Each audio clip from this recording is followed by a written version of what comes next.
Alright, let's begin with the class today. आज की class का ऑब्जेक्टिव है इंशाल्लाह कि मेंसुरेशन स्टार्ट लेंगे और मेंसुरेशन में दो कैटेगरीज हैं, एक 2 डायमेंशनल फिगर्स, एक 3 डायमेंशनल फिगर्स। दोनों कैटेगरीज को डिस्कस करना है, लेकिन एक ही क्लास में नहीं हो सकता, it will take some time. तो सबसे पहली क्लास का जो टारगेट है वो है 2 डायमेंशनल पे फोकस है हमारा। 2 डायमेंशनल फिगर्स हमने ज़्यादातर देखे हुए हैं, तो मैं कुछ चीज़ें जो बहुत कॉमन सी हैं वो जल्दी से गुजार दूंगा और जो बातें अहम हैं उस पर इंशाल्लाह बात हो। तो सबसे पहले हम बात करते हैं 2 डायमेंशनल शेप्स हमने कौन कौन से देखे। ट्रायंगल्स देखे हैं, क्वाड्रिलेटरल्स देखे हैं। क्वाड्रिलेटरल्स में रेक्टेंगल, स्क्वायर, पैरेललोग्राम, ट्रेपीजियम और मुख्तलिफ फिगर जो हैं वो काइट, मुख्तलिफ फिगर्स हमने देखे। और बाकी पेंटागन, हेक्सागन, ये भी 2 डायमेंशनल शेप्स होते हैं जो हमने एंगल प्रॉपर्टीज ऑफ पॉलीगॉन्स में देखे थे। और अगर हम मेंसुरेशन के हवाले से बात करें तो एरिया और पेरीमीटर का निकालना बड़ा इंपॉर्टेंट है। अच्छा, इसमें दो कैटेगरीज जो मैं आपसे कह रहा था, पहली वाली कैटेगरी है 2 डायमेंशनल, जिसमें हमें बात करनी होगी एरिया और पेरीमीटर की। 2 डायमेंशनल फिगर में एग्जामिनर हमसे एरिया और पेरीमीटर पूछता है और 3 डायमेंशनल फिगर में एग्जामिनर हमसे वॉल्यूम एंड सरफेस एरिया पूछता है। अच्छा, एरिया का यूनिट हमें पता है मीटर स्क्वायर होता है या सेंटीमीटर स्क्वायर होता है, और पेरीमीटर का यूनिट मीटर या सेंटीमीटर या मिलीमीटर भी हो सकता है, और वॉल्यूम का यूनिट होता है सेंटीमीटर क्यूब या मीटर क्यूब। और जो सरफेस एरिया है, जैसे एरिया का यूनिट स्क्वायर फॉर्म में होता है, वैसे ही सरफेस एरिया का भी मीटर स्क्वायर या सेंटीमीटर स्क्वायर फॉर्म में होता है। तो 2 डायमेंशनल में जो टर्मिनोलॉजीज यूज होती हैं वो है एरिया एंड पेरीमीटर, और 3 डायमेंशनल में जो टर्मिनोलॉजीज यूज होती हैं वो है वॉल्यूम एंड सरफेस एरिया। तो अभी क्योंकि हमारा फोकस 2 डायमेंशनल पे है तो हम 2 डायमेंशनल की बात शुरू करते हैं।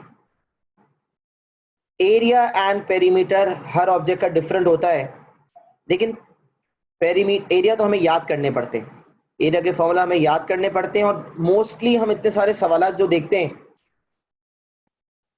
देखें तक मतलब हमने तो उसमें एरिया वगैरह हमने निकाला भी है पहले भी कहीं, तो एरिया के फॉर्मूला सारे याद करने पड़ते हैं और पेरीमीटर कॉन्सेप्ट समझना पड़ता है। तो पेरीमीटर का कॉन्सेप्ट क्या कहता है कि अगर किसी शेप का पेरीमीटर निकालना हो तो उस पर्टिकुलर शेप की जितनी एक्सटर्नल बाउंड्रीज हैं, बाहर वाली, अंदर वाली नहीं, बाहर वाली जितनी बाउंड्रीज हैं, उन तमाम बाउंड्रीज को, उन तमाम लेंथ्स को ऐड कर दो तो पेरीमीटर आ जाएगा। Perimeter is the sum of all external boundaries, या कह लें sum of all sides, external sides, अंदर की साइड्स नहीं लेनी। Perimeter of a shape is the sum of all external boundaries. तो पेरीमीटर का स्पेसिफिक फॉर्मूला नहीं है, किसी भी शेप का पेरीमीटर निकालना चाहते हैं तो तमाम बाउंड्रीज को सम करना है। अब उसको फॉर्मूला का नाम दे दें और फॉर्मूला जहन में बिठा दें तो कोई मसला नहीं है, लेकिन पहले कॉन्सेप्ट, पेरीमीटर का फॉर्मूला भी कॉन्सेप्ट से बनेगा, लेकिन एरिया का फॉर्मूला कॉन्सेप्ट से नहीं बनेगा। एरिया का फॉर्मूला हमें गिवन है और हमें उसको याद करना है। तो हम सबसे पहले स्टार्ट लेते हैं ट्रायंगल से।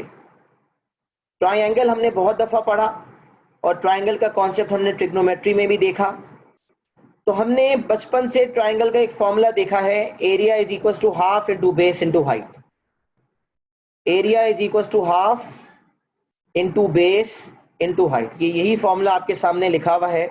लेकिन अगर नॉन राइट एंगल ट्रायंगल हो और उसके अंदर बेस और हाइट ना दिया हुआ हो तो फिर एरिया का formula half A B sine C इस्तेमाल होता है। तो ये दोनों फॉर्मूलाज जो है जिसको मैंने टिक किया है, ये दोनों फॉर्मूलाज हमने ट्रिग्नोमेट्री में देखे हैं, तो इसमें कोई कमाल बात नहीं है, ये हमने पहले भी देखा है, ये कोई नई चीज नहीं है। अच्छा, अब सवाल ये पैदा होता है कि half into base into height कब इस्तेमाल होता है। तो मैंने पहले भी बताया था कि अगर बेस मौजूद हो और परपेंडिकुलर लाइन यानी कि हाइट मौजूद हो, क्योंकि we know that base and height are always perpendicular to each other, ये बात हम पहले भी कर चुके हैं, ये मैंने यहाँ भी लिखा हुआ है कि बेस एंड हाइट हमेशा एक दूसरे से परपेंडिकुलर होते हैं। Base and height are always perpendicular to each other. तो अगर परपेंडिकुलर हाइट मौजूद है तो half into base into height, अगर परपेंडिकुलर हाइट मौजूद नहीं है तो फिर half A B sine c, जिसको हमने प्रॉपर तरीके से ट्रिग्नोमेट्री में देख लिया। अच्छा, ट्राइंगल की अगर हम बात करें, ट्राइंगल के पेरीमीटर की बात करें, तो ट्राइंगल का पेरीमीटर भी सम ऑफ ऑल साइड्स है। तो अगर ट्राइंगल है ए बी सी, तो ट्राइंगल की कितनी साइड्स हैं? ट्राइंगल की एक साइड है बी सी, एक साइड है ए सी और एक साइड है ए बी। तो आप देख सकते हैं बी सी को यहाँ पर डायग्राम में ए कहा गया है, तो ए सी को बी कहा गया है तो बी, और ए बी को सी कहा गया है तो सी। तो perimeter is a plus b plus c. Perimeter जो है वो है a plus b plus c, जो कि कॉन्सेप्ट के मुताबिक तमाम साइड्स का सम है। तो जैसे कि मैंने आपसे कहा कि पेरीमीटर के लिए कोई स्पेसिफिक फॉर्मूला नहीं है, बस तमाम साइड्स को आपने ऐड करना होता है तो हमारे पास पेरीमीटर आ जाता है। अच्छा, उसके अलावा अगर हम बात करें, ट्राइंगल की बात हमने खत्म कर ली, एरिया के दो फॉर्मूलाज डिस्कस कर लिए, पेरीमीटर की बात कर ली। अब हम आते हैं क्वाड्रिलेटरल्स पे। Now let's talk about quadrilaterals. तो जनरल डेफिनेशन हमें पहले भी पता है कि quadrilateral is any four sided 2D figure, any four sided closed figure, और टू डायमेंशनल की बात हो रही है तो कोई भी टू डायमेंशनल में फोर साइडेड फिगर जो है, जो क्लोज्ड हो, उसे कहते हैं क्वाड्रिलेटरल। अच्छा, क्वाड्रिलेटरल्स हमने पहले भी कई किस्म के देखे थे, रेक्टेंगल, स्क्वायर, मुख्तलिफ। तो स्टार्ट लेते हैं रेक्टेंगल से। रेक्टेंगल का भाई एरिया का फॉर्मूला क्या होता है? तो रेक्टेंगल में दो साइड्स होती हैं। रेक्टेंगल के शेप हम जानते हैं कि इसकी साइड्स परपेंडिकुलर होती हैं। अगर ये लेंथ है तो सामने वाली भी लेंथ होगी, ये भी एल है, ये भी एल है और ये भी बी है। अच्छा, एरिया का फॉर्मूला क्या होता है भाई? एरिया का फॉर्मूला होता है length into breadth, l into b. Normally बड़ी वाली जो लेंथ होती है, जो हॉरिजॉन्टल इसमें दी हुई है, उसको हम लेंथ कहते हैं, और जो वर्टिकल लाइन इस केस में है, इसको या तो हम ब्रेथ कहते हैं या विड्थ कहते हैं। We either call it breadth और we also call it width. तो ब्रेथ कहने या विड्थ कहने एक ही बात है, लेकिन लेंथ को हम लेंथ ही कहते हैं। तो length multiply by breadth, area is equal to l into b. मतलब हॉरिजॉन्टल वाली लाइन और वर्टिकल वाली लाइन की लेंथ आपस में मल्टीप्लाई करते हैं तो एरिया आ जाता है। तो area is equal to length multiply by breadth. तो एरिया का फॉर्मूला रेक्टेंगल का हमें याद करना चाहिए, याद कर लें। पेरीमीटर की अगर हम बात करें, पेरीमीटर का कॉन्सेप्ट फिर वही, तमाम बाउंड्रीज का सम ऑफ ऑल आउटर बाउंड्रीज। तो आइए देखते हैं रेक्टेंगल में कितनी बाउंड्रीज हैं। तो आप देख सकते हैं रेक्टेंगल क्योंकि एक क्वाड्रिलेटरल है, उसकी चार साइड्स हैं, चारों साइड्स को प्लस कर दें, पेरीमीटर आ जाएगा। आप वाज़े तौर पे देख सकते हैं इस चार साइड में से दो लेंथ हैं तो L प्लस L, और दो ब्रेथ हैं तो ब्रेथ प्लस ब्रेथ। तो आप देख सकते हैं ये बन गया 2L प्लस 2B, जिसमें अगर 2 कॉमन ले लिया जाए तो फॉर्मूला बनता है 2 ब्रैकेट L प्लस B। तो ये जो फॉर्मूला नजर आ रहा है 2 ब्रैकेट L प्लस B, ये कोई ऐसा फॉर्मूला नहीं है जो आपने रटना है। पेरीमीटर का फॉर्मूला मैंने पहले भी कहा, आप ना याद करें कोई मसला नहीं है। The only formula that we have to remember is that of the area. भाई दिमाग पे जितना कम बोझ डाला जाए बेहतर है, तो इसीलिए conceptual understanding is better than रट्टाफिकेशन। एरिया के फॉर्मूलाज हमें याद होने चाहिए, पेरीमीटर के फॉर्मूलाज जो हैं वो कॉन्सेप्चुअल अंडरस्टैंडिंग से निकल जाएगी। पेरीमीटर का फॉर्मूला कॉन्सेप्चुअल अंडरस्टैंडिंग से निकल जाएगा। अच्छा, यहाँ कुछ स्टूडेंट ने गलती से कैमरा खोला हुआ है, कुछ बच्चे बोल रहे हैं कि सर कैमरा बंद कर दिया जाए, बेहतर है। मेरे ख्याल से कैमरा बंद हो गया है शायद। अच्छा जी,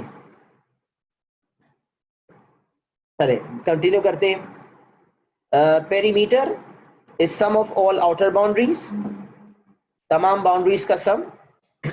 और हमने उसके हिसाब से रेक्टेंगल का फॉर्मूला बना लिया 2 ब्रैकेट l प्लस बी, लेकिन मैंने फिर का फॉर्मूला याद रखना जरूरी नहीं है, तमाम बाउंड्रीज का सम ये कहना और ये जहन में रखना काफी होता है। रेक्टेंगल यहां पर हमने मुकम्मल कर ली बात। Let's talk about a square. क्या स्क्वायर और रेक्टेंगल में कोई बहुत मटीरियल डिफरेंस है? शेप में तो कोई डिफरेंस नहीं है। द ओनली डिफरेंस इज कि रेक्टेंगल की सिर्फ ऑपोजिट साइड सेम होती हैं और स्क्वायर की सारी साइड्स। तो यहां पर तो ए लिखा हुआ है, लेट सपोज मैं लेंथ कह देता हूं, तो जो लेंथ है ब्रेथ भी वही है, तो मैं बिला वजह लेंथ और ब्रेथ नहीं कहूंगा, because I know in a square length is equal to breadth. Length और ब्रेथ आपस में बराबर हैं। तो स्क्वायर की लेंथ और ब्रेथ बराबर है, इसलिए अक्सर आपने फॉर्मूला देखा होगा कि क्योंकि length multiply by length L square हो जाता है। तो यहाँ पर साइड को ए लिया हुआ है, भारत आप जहन में रखें कि एरिया का फॉर्मूला जब आपने स्क्वायर का लिखना होता है तो the formula of area of a square is L square. मतलब लेंथ जो आपको दी होती है, क्योंकि लेंथ भी वही होती है और विड्थ भी वही होती है, लिहाजा लेंथ इंटू ब्रेथ के मुताबिक एल इंटू एल बन जाता है, और जो बन जाता है एल स्क्वायर। तो area of a square is L square.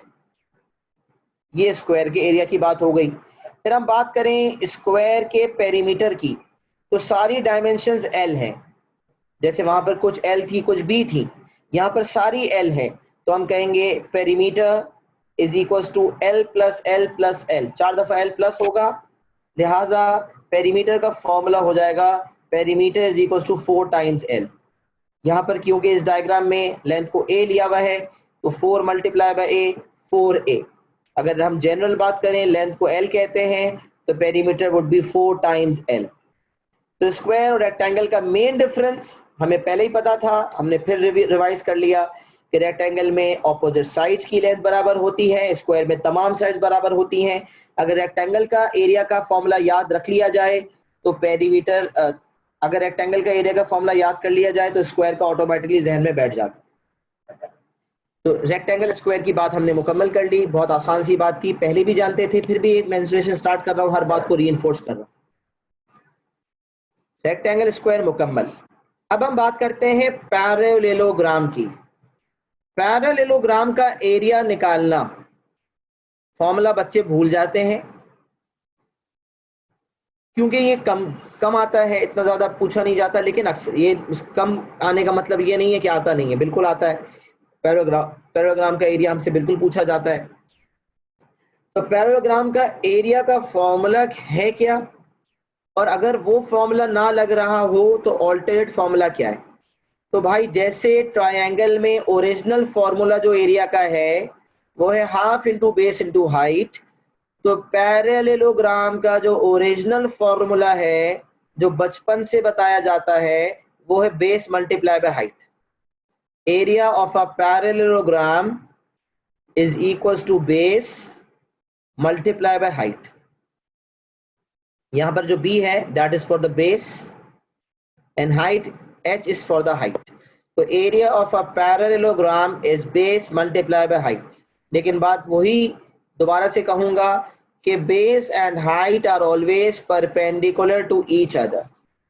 Base और हाइट आपस में परपेंडिकुलर होते हैं। तो अगर मुझे परपेंडिकुलर हाइट पता है तो बेस इंटू हाइट वाला फॉर्मूला इस्तेमाल करना अप्रोप्रिएट है। लेकिन सर जैसे ट्राइंगल में बेस और हाइट नहीं होते थे तो हाफ ए बी साइन सी वाला फॉर्मूला जो ट्रिग्नोमेट्री ने सिखाया इस्तेमाल करते थे, तो क्या यहाँ भी वो उसी तरह का कोई फॉर्मूला इस्तेमाल होगा? जी हाँ। अगर पैरेललोग्राम का original formula base into height काम नहीं करता, क्यों नहीं काम करता? क्योंकि बेस और हाइट हमें पता ही नहीं है, या बेस पता है हाइट नहीं पता। तो फिर ऐसी सूरत में, अच्छा बेस और हाइट की बात करें तो हाइट यहाँ बीच में बना ली गई। अच्छा पैराग्राफ और ट्रेपीजियम में बच्चे गड़बड़ करते हैं, तो एक बात मैं यहाँ पर लिख रहा हूँ कि इन अ पैरेललोग्राम, हमने पहले भी बात वैसे की हुई है कि पैराग्राम में 2 पेयर ऑफ पैरेलल साइड्स होते हैं। 2 पेयर ऑफ पैरेलल साइड्स। नहीं अक्सर पूछता कि बताइए कौन सा क्वाड्रिलेटरल है, स्पेशल क्वाड्रिलेटरल का नाम बताएं। तो अगर 2 पेयर ऑफ पैरेलल साइड्स हो तो पैरेललोग्राम होता है, और अगर one pair of parallel side हो तो ट्रेपीजियम होता है।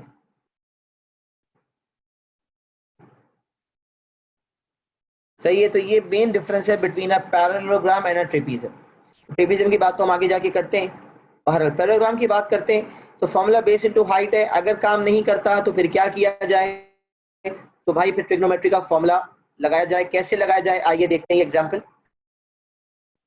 ये एग्जांपल आपके सामने है जिसमें मैंने ए बी सी डी एक क्वाड्रिलेटरल बनाया है, और उसमें एक डायमेंशन है 10, एक डायमेंशन है 8, और इंक्लूडेड एंगल है 60।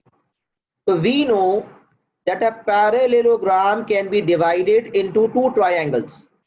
तो अगर मैं एक डायगोनल ड्रॉ कर लूं, बी से लेकर डी तक अगर मैं एक डायगोनल ड्रॉ कर लूं, तो this parallelogram will be converted into two triangles.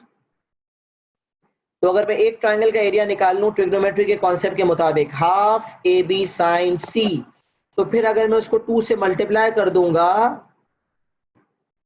तो मेरे पास एरिया ऑफ पैरेललोग्राम बआसानी आ जाएगा।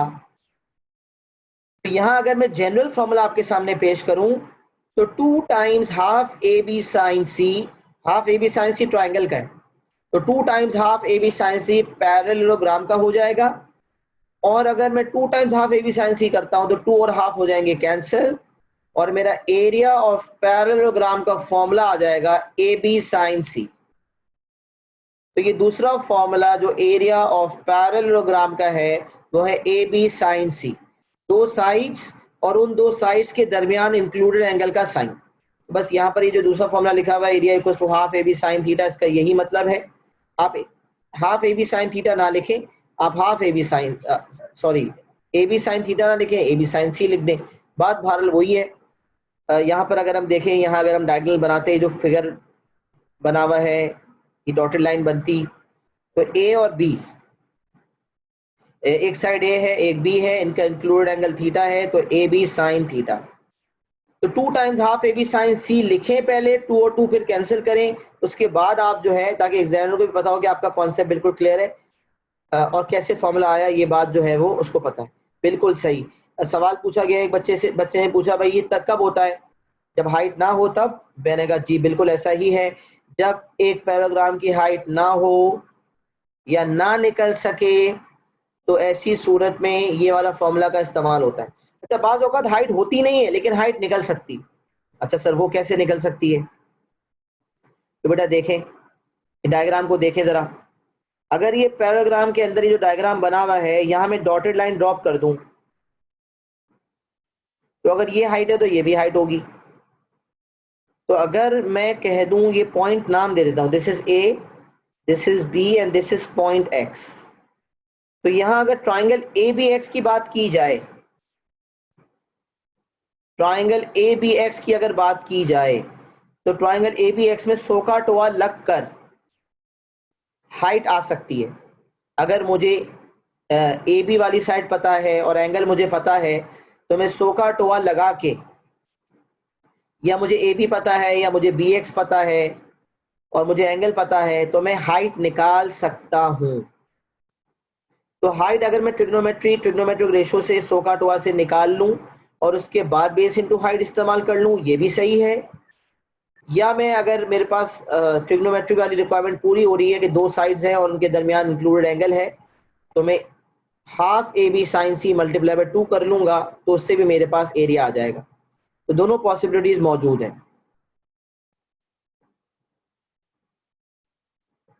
सही है जी। तो ये ट्रिग्नोमेट्री वाली बात भी कर ली कि पैराग्राम में हमने 3 पॉसिबिलिटी देखी, बेस और हाइट डायरेक्ट गिवन है, हाइट नहीं गिवन लेकिन ट्रिग्नोमेट्री से हाइट निकल सकती है, केस 2 हो गया। और केस 3 कि हम ट्रिग्नोमेट्री वाले कॉन्सेप्ट से हाफ ए बी साइन सी से एरिया निकालें, उसको 2 से मल्टीप्लाई कर दें। यहाँ हमारी पैराग्राम की बात भी मुकम्मल हो गई। रेक्टेंगल, स्क्वायर, पैराग्राम, ट्राइंगल हमने डिस्कस कर लिया।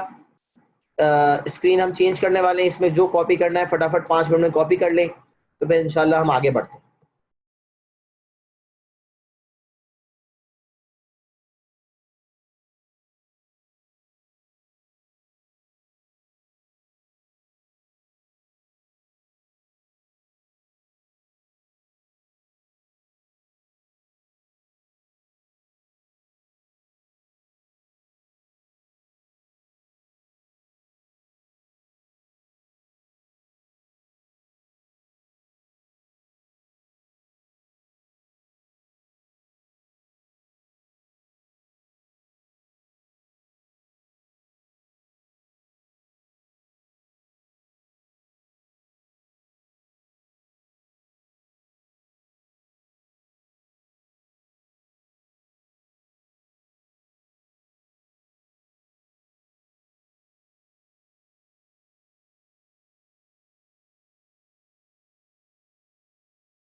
अच्छा जब लिख लें तो मुझे बता दीजिएगा, डन लिख दीजिएगा ताकि मैं आगे बढ़ जाऊँ।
अच्छा, एग्जाम्पल जो लिखा हुआ है मैंने इसको सॉल्व नहीं किया था, इसको अगर मैं सॉल्व कर दूं तो area is equal to A B sine C हो जाएगा, मतलब 10 multiply by 8 multiply by sine 60,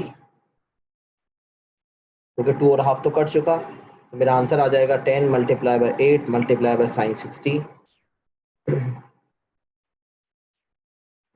40√3, जिसको मैं 3 सिग्निफिकेंट फिगर में राउंड ऑफ करके दे दूंगा 69.282, पहले 5SF, अगर आगे इस्तेमाल करना हुआ फिर final answer 3SF 69.3 centimetre square.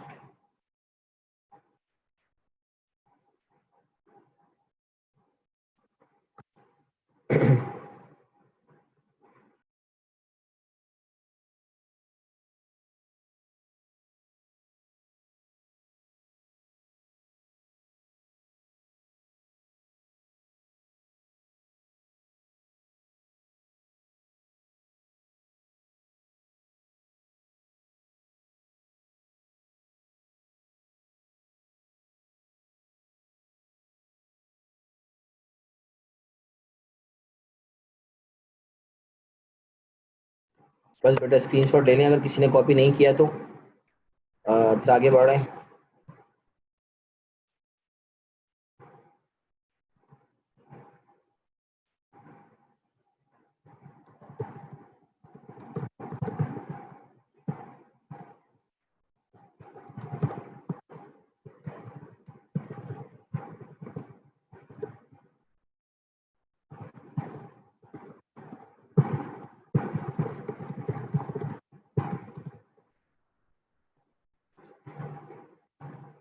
चले बेटा, अच्छा जी, अब हम बात करते हैं सर्कल वगैरह की बात तो एंड में करेंगे, ट्रेपीजियम की बात करते हैं। तो क्वाड्रिलेटरल में मुख्तलिफ फिगर्स होते हैं, लेकिन काइट वगैरह का कोई स्पेसिफिक एरिया नहीं होता, इसलिए यहाँ पर आपको काइट वगैरह नजर नहीं आ रहे। Normally square, rectangle, parallelogram, trapezium और 2 डायमेंशनल में सर्कल जो है उसकी बात होती है। क्वाड्रिलेटरल में इन चारों की बात ज्यादा होती है। अच्छा, रोम्बस की अगर हम बात करें, लेट सपोज रोम्बस की बात करते हैं, रोम्बस का यहाँ जिक्र नहीं है, तो यहाँ मैं लिख देता हूँ पैरेललोग्राम स्लैश रोम्बस। ये अपने पास आप नोट कर लें कि रोम्बस के लिए भी वही, जैसे स्क्वायर और रेक्टेंगल की ट्रीटमेंट सेम है ना, रोम्बस और पैराग्राम के फॉर्मूलाज वगैरह सारे सेम है, लेकिन जो है वो रोम्बस के अंदर ये होता है कि सारी साइड सेम होती है। मतलब अगर मैं शेप की बात करूं तो रोम्बस का और पैराग्राम का शेप बिल्कुल सेम होता है, बस फर्क ये होता है कि सारी साइड रोम्बस की सेम होती है। अच्छा, रोम्बस का शेप हम काइट वाला भी देखते हैं, मतलब देखें काइट शेप है, शेप तो लाइक अ काइट है, लेकिन all sides are different, oh sorry, all side are same, तो ये भी ये भी रोम्बस कहलाएगा। और अगर शेप लाइक अ पैरेललोग्राम है तो ये भी रोम्बस है। तो रोम्बस की पहचान ये है कि उसकी सारी साइड्स बराबर है, तो कभी कभार वो पैरेललोग्राम की तरह नजर आता है और कभी कभार वो काइट की तरह नजर आता है। जेन्युइन काइट जो है, जिसको हम वाकई में काइट बुलाते हैं, उसमें ये वाली साइड इसके बराबर होती है और ये वाली इसके बराबर, चारों सेम नहीं होती, ये दो दो सेम होती है। लेकिन रोम्बस अगर काइट शेप में है तो फर्क ये होगा कि उसकी सारी साइड सेम होगी। तो रोम्बस के लिए वही फॉर्मूलाज फॉलो होते हैं जो पैरेललोग्राम के लिए फॉलो होते हैं। अच्छा, हमने सबके पेरीमीटर्स की बात की, पैरेललोग्राम की पेरीमीटर की बात नहीं की, क्योंकि पेरीमीटर का कॉन्सेप्ट यहाँ पर भी वही है, तमाम डायमेंशंस जो हैं, तमाम एक्सटर्नल बाउंड्रीज जो है उनका सम। तो आप देख सकते हैं कि ये डायग्राम के अंदर एक साइड दी हुई है ए और एक साइड दी हुई है बी, तो बी के सामने होगा बी और ए के सामने होगा ए। लिहाजा यहाँ पर देख सकते हैं कि पेरीमीटर निकालना होगा तो 2 टाइम्स ए, 2 दफा 2a, और 2 दफा b तो 2b, और अगर 2 कॉमन ले लिया जाए तो it would become 2 bracket a plus b। तो मैंने पहले ही कहा था कि एरिया का फॉर्मूला दरअसल याद करने वाला होता है, पेरीमीटर का जो फॉर्मूला है वो कॉन्सेप्ट से सोचकर निकल जाता है। बस तो ये बात थी जो मैंने रह गई थी, मैंने मुकम्मल कर ली। अच्छा, ट्रेपीजियम की बात करते हैं। ट्रेपीजियम का शेप किस तरह का होता है? तो ट्रेपीजियम का शेप ना हमने इस तरह का भी देखा है। अगर हम ट्रेपीजियम की भी बात करें तो हमने सिमेट्री वाले टॉपिक में देखा था कि एक आइसोसेलेस ट्रेपीजियम होता है। आइसोसेलेस ट्रेपीजियम क्या होता है? जिसमें ये वाला एंगल इस वाले एंगल के बराबर हो। ये वाली साइड जो है इस वाली साइड के बराबर हो और लाइन ऑफ सिमेट्री एग्जिस्ट करती हो। और नॉर्मल ट्रेपीजियम कैसा हो सकता है? मुख्तलिफ हो सकते हैं, अलग अलग शेप हो सकते हैं। एक पॉसिबल शेप ये भी हो सकता है, ये और ये पैरेलल है, तो आप देख सकते हैं A B C and D, और ये परपेंडिकुलर है, 90 डिग्री है। तो कोई भी ऐसा क्वाड्रिलेटरल जिसमें one pair of parallel sides हों उसको कहते हैं quadrilateral trapezium. My bad, I repeat, कोई भी ऐसा क्वाड्रिलेटरल जिसमें one pair of parallel sides हो उसको कहते हैं ट्रेपीजियम, और कोई भी ऐसा क्वाड्रिलेटरल जिसमें two pair of parallel sides हो उसको कहते हैं पैरेललोग्राम। ये बात मैं पहले ही कर चुका। तो यहाँ पर अगर हम सवाल देखें तो ये ट्रेपीजियम आइसोसेलेस है या नहीं, ये तो एक अलग स्टोरी है, इसका ताल्लुक तो लाइन ऑफ सिमेट्री से है। एरिया पेरीमीटर के लिए हमारा कोई कंसर्न नहीं है कि वो आइसोसेलेस ट्रेपीजियम है या नॉर्मल ट्रेपीजियम है। बस ट्रेपीजियम की पहचान ये है कि ऑपोजिट्स कोई एक पेयर ऑफ पैरेलल साइड्स हैं। तो आप देख सकते हैं इसमें एक डायमेंशन जिसका नाम दिया हुआ है ए और एक डायमेंशन जिसका नाम दिया हुआ है बी, ये दोनों साइड्स आपस में पैरेलल हैं। अच्छा, ट्रेपीजियम के एरिया का फॉर्मूला है क्या? तो मैं यहाँ प्रॉपर फॉर्मूला लिख रहा हूँ। Area is equal to half into base wait, half into height into sum of parallel sides. पहले भी कहीं ना कहीं शायद डिस्कस तो किया होगा, पहले भी बहुत दफ़ा जो है वो इस तरह के सवाल आए हुए हैं। अपने माशाल्लाह से इतना लंबा कोर्स कर लिया अब तक, तो कितनी चीज़ें कहाँ कहाँ कवर हुई हैं, लेकिन खास मेंसुरेशन में जो जो चीज़ें बताने की मैं बता रहा हूँ, चाहे वो हमने पहले देखी हैं हो या ना देखी हो, we are looking at those things again, एक रीइंफोर्समेंट ही हो जाएगी। तो area of a trapezium is half into height into sum of parallel sides. And what is height? Height क्या है? Distance between parallel sides, perpendicular distance, perpendicular distance between parallel sides। जो sides parallel हैं उनके दरमियान जो perpendicular distance है उसको कह रहे हैं हाइट। अब जैसे लेट सपोज यहाँ तो क्या राइट एंगल बना हुआ है, अब ये पैरेलल साइड है, इन दोनों के दरमियान अगर मैं डॉटेड लाइन बना दूं और ये लाइन दोनों से परपेंडिकुलर है तो ये भी हमारी हाइट है और ये भी हमारी हाइट है, और ये हमारी साइड नंबर 1 है जिसको एग्जामिनर ए कह रहा है ये पूरी, और यहाँ पर जो है वो बी है। तो अगर मैं जनरल लिखूं तो यहाँ पर एरिया हो जाएगा half multiply by height which is H, और पहली पैरेलल साइड इसमें ए बी है और दूसरी पैरेलल साइड है डी सी। तो A B plus D C, half into height into A B plus D C. तो क्योंकि यहाँ जो गिवन डायग्राम है उसमें एक चीज ए है एक बी है, तो हाफ इंटू हाइट इंटू ए प्लस बी जो है फॉर्मूला में लिखा हुआ है। तो एरिया का फॉर्मूला ट्रेपीजियम का पक्का पक्का याद होना चाहिए, half into height into sum of parallel sides. Height दोनों पैरेलल साइड्स के दरमियान परपेंडिकुलर डिस्टेंस को कहते हैं और दोनों पैरेलल साइड्स को आपस में प्लस करते हैं। पेरीमीटर के लिए कोई एज सच फॉर्मूला नहीं होता, जैसा कि मैंने पहले भी कहा है, और पेरीमीटर का कॉन्सेप्ट होता है सम ऑफ ऑल साइड्स। तो अगर तमाम साइड्स मौजूद हैं तो पेरीमीटर निकल सकता है, वरना नहीं निकल सकता। अगर तमाम साइड्स मौजूद नहीं है तो हो सकता है निकल सकती हूँ। कैसे निकल सकती हूँ? तो वही ट्रिग्नोमेट्री लग सकता है यहाँ पर। लेट सपोज ये डायग्राम हमारे पास दिया हुआ है, ये हमारा राइट एंगल ट्रायंगल हमने बनाया, ये हाइट है। लेट सपोज ये एंगल मुझे बता दिया गया 30 है और मुझे शायद बीसी की लेंथ पता हो, तो मैं बीसी की लेंथ अगर मुझे पता है तो उसके जरिए, और मुझे ए बी की लेंथ पता है, तो बी से लेकर एक्स तक परपेंडिकुलर लाइन बनाई, एक्स ही निकल सकता है। X he can be found using trigonometric ratios SOHCAHTOA। और एक्स ही आने के बाद बी सी और डी सी पूरा हमें पता नहीं था, सिर्फ ए बी पता था, तो इसका मतलब डी एक्स पता था। आप देख सकते हैं ए बी और डी एक्स बराबर है, रेक्टेंगल फॉर्म हो रहा है। पैरेललोग्राम ट्रेपीजियम के अंदर एक रेक्टेंगल फॉर्म हो रहा है, A B X D. A B C D हमारा ट्रेपीजियम है, लेकिन उसके अंदर एक रेक्टेंगल फॉर्म हो रहा है ए बी एक्स डी। तो ए बी की लेंथ डी एक्स की लेंथ के बराबर होगी। तो अगर मुझे डी सी पूरी नहीं पता तो डी एक्स तो पता हो जाएगा, एक्स ही हम जो है ट्रिग्नोमेट्री से निकाल लेंगे तो डी सी पूरा आ जाएगा, और हाइट हमें पता होगी।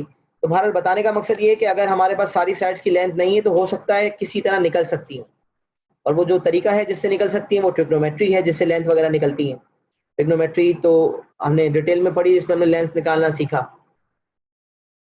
और याद रखें मेंसुरेशन के टॉपिक में ट्रिग्नोमेट्री साथ साथ चलता है।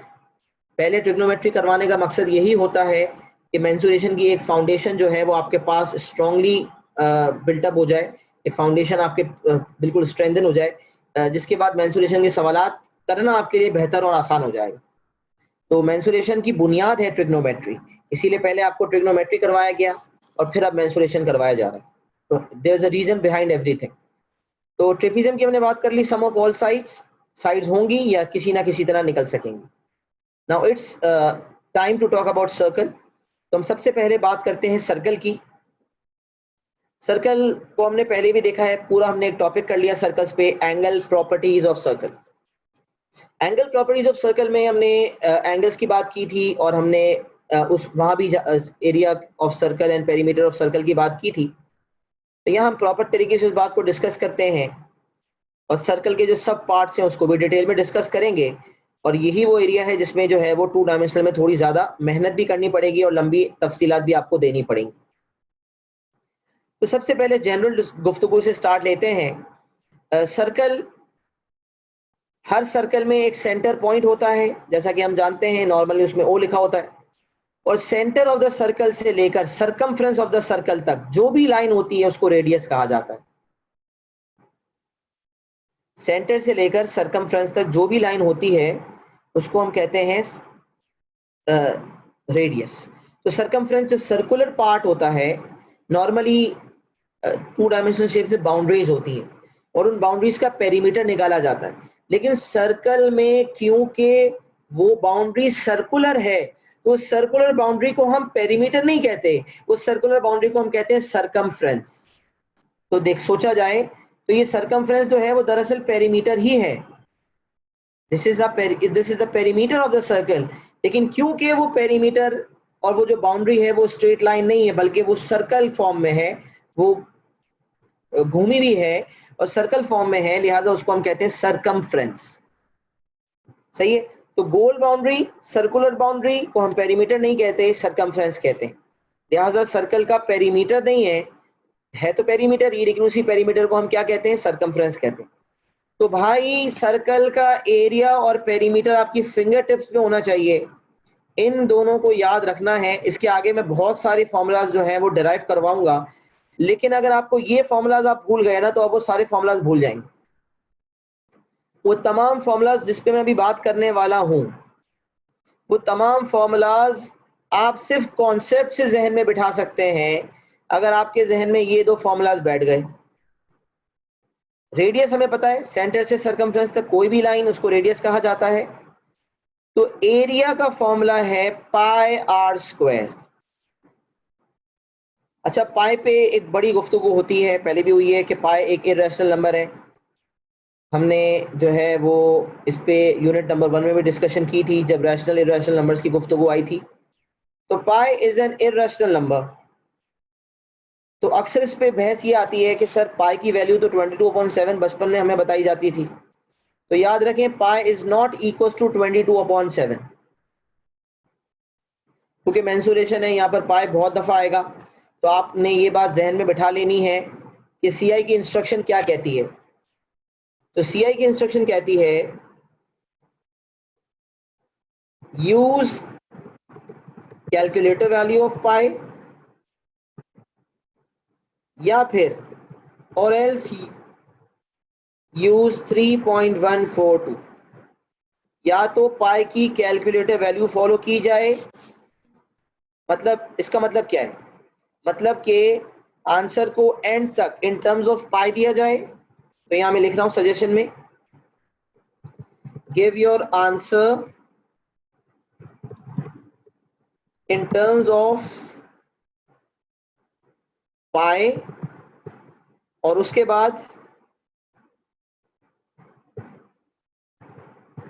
Then convert it into decimals using your calculator.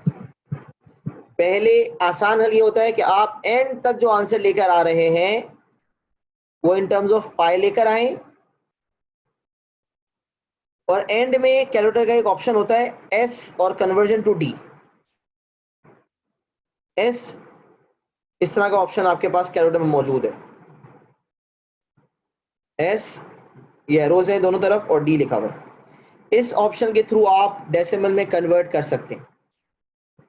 अगर आपने कैलकुलेटर को एंड तक इन टर्म्स ऑफ पाई आप आंसर को लेकर आए और आपने एंड में ये बटन दबा दिया तो ऑटोमेटिकली कैलकुलेटर पाई की कैलकुलेटर वैल्यू उठा लेगा और आपका आंसर जो है आप 5 SF में लिख देंगे और फिर उसे राउंड ऑफ कर देंगे 3 सिग्निफिकेंट फिगर। लेकिन एग्जामिनर ने खुली छूट दी है कि अगर बच्चा किसी सवाल में नहीं लिखा, अगर कोई इंस्ट्रक्शन नहीं है तो आप कैलकुलेटर वैल्यू लिखें या 3.142 लिखें। ये काम कब करते हैं आप? जब कोई इंस्ट्रक्शन ना हो। अगर एग्जामिनर ने कोई पर्टिकुलर इंस्ट्रक्शन किसी सवाल में दी है कि give your answer in terms of pi, तो फिर आपने आंसर को इन टर्म्स ऑफ पाई ही देना है। या अगर एग्जामिनर ने लिखा है take the value of pi to be 3.142, तो वो कंसिस्टेंसी चाह रहा है, वो चाह रहा है हर बच्चा पाई की वैल्यू 3.142 ले, तो ऐसे केस में कैलकुलेटर वैल्यू नहीं लेनी है। अगर किसी सवाल में ये लिखा हो कि use 3.142 as the value of pi, के वैल्यू ऑफ पाई 3.142 ले, तो फिर आपने उसकी इंस्ट्रक्शन को फॉलो करना है। इसका मतलब अगर एग्जामिनर साइलेंट है तो फिर हम दोनों कर सकते हैं, लेकिन अगर एग्जामिनर ने पर्टिकुलर इंस्ट्रक्शन दे दी तो we are bound to follow that instruction. जहां कुछ नहीं लिखा तो वहां चॉइस है, जहां कुछ स्पेसिफाइड है तो फिर हमें उस वही काम करना है। अच्छा, यहाँ एक सवाल आया, सवाल पूछा जा रहा है, बच्चा एक सवाल पूछ रहा है, sir in P1 what value should we take? Paper 1 में कौन सी वैल्यू लेनी चाहिए? तो इसका जवाब सुने। पेपर 1 में एग्जामिनर बाज औकात लिखकर बताता है, पेपर 1 में जहां विदाउट कैलकुलेटर काम करना होता है तो वहां एग्जामिनर बाज औकात कहता है पाई की वैल्यू 22/7 ले लें, या बाज औकात कहता है in terms of pi answer दे दें, और बाज औकात हमने तो ये भी देखा कि पाई की जगह वो कहता है assume that the value of pi is 3। अब पाई की वैल्यू 3 मुनासिब तो नहीं है ना, लेकिन भाई वो कह रहा है कि आप पाई की जगह 3 ले लो तो बस ले लो। तो एग्जामिनर इन टर्म्स ऑफ पाई भी कह सकता है, बाजों का 22/7 भी, हालांकि पाई की रियल वैल्यू 22/7 नहीं है, लेकिन सिर्फ आसानी के लिए कि पेपर 1 में कैलकुलेशन हमारे लिए आसान हो जाए। या बाज औकात पाई की वैल्यू 3 भी ली जाती है, बाज औकात पाई की वैल्यू 3.14 भी कहता है। तो भाई मुख्तलिफ पॉसिबिलिटीज हैं, कोई चीज याद नहीं करनी। अगर एग्जामिनर की इंस्ट्रक्शन पेपर 1 में मिसिंग है तो give your answer in terms of pi, बिंदास। But if the examiner is told कि इसको डेसिमल में करना है तो फिर यकीनन साथ इंस्ट्रक्शन मौजूद होगी कि पाई की जगह वैल्यू क्या लेनी, 3 लेनी है, 22.7 लेनी है, 3.14 लेनी है, तो इंस्ट्रक्शन गिवन होगी। ये एग्जैक्ट मांगेगा तो कोई इंस्ट्रक्शन नहीं है, फिर आंसर इन टर्म्स ऑफ पाई छोड़ना होगा। लेकिन अगर उस किसी पर्टिकुलर फॉर्म में मांगा है तो इंस्ट्रक्शन दी हुई होगी, तो इसमें आप इंशाल्लाह वरीड ना हो। इनफैक्ट मेंसुरेशन के जब सवाल हम करेंगे पास पेपर्स में, तो आप सवाल अटेम्प्ट करने से पहले उसका रेफरेंस जरूर देखेंगे कि क्या वो पेपर 1 का सवाल है या पेपर 2 का, क्योंकि मेंसुरेशन में सवालात के थ्रू बहुत लर्निंग होगी।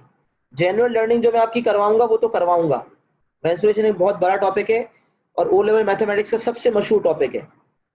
टेक्निकलिटी में सबसे आगे सवालात इसके टेक्निकल आते हैं, तो घबराना तो किसी सूरत नहीं है। सवाल बेशक जितना भी मुश्किल आ जाए, याद रखें 60-70% सवाल आपकी जेब में होता है। अगर आपने टॉपिक प्रॉपर तरीके से पढ़ा है, इंशाल्लाह आपको बहुत प्रॉपर तरीके से पढ़ाऊंगा, तो प्रॉपर तरीके से अगर आपने टॉपिक पढ़ा है तो 70% 80% मार्क्स कहीं नहीं गए। 2-4 नंबर अगर आगे पीछे हो भी जाते हैं तो आपका एक कहीं नहीं जाता, एक के लिए तो वैसे भी 50 नंबर का मार्जिन है। लेकिन खैर हम तो ए स्टार की बात करते हैं, यहाँ तक कि हम तो डिस्टिंक्शन की बात करते हैं। तो भाई डिस्टिंक्शन के लिए तो फिर आपको अपना दिमाग बड़ा जबरदस्त चलाना पड़ेगा और उसके लिए आपको बाकी बच्चों से तेज होना पड़ेगा। तो वो 2-4 नंबर जो एग्जामिनर देता है वो खास देता ही इसीलिए है कि भाई उसमें तेजी टेस्ट हो जाए कि कौन कितना तेज है। लेकिन नॉर्मली मेंसुरेशन के सवाल बहुत टेक्निकल नहीं आते। शुरू के सवाल पहले पुराने आप देखेंगे ना बहुत ज्यादा टेक्निकल है, लेटेस्ट थोड़े मुनासिब लेवल पे आपको नजर आएंगे। पुराने पास पेपर ज्यादा मुश्किल है और हम तो माशाल्लाह देख ही पुराने रहे, 2000 से 2015 जो हम टारगेट कर रहे हैं ओ लेवल क्लासिफाइड में, तो ये बेहतरीन सवाल आते हैं और बेहतरीन कलेक्शन जो आप देख रहे हैं, जो इसमें टेक्निकलिटी हर किस्म की टेस्ट हो जाती है।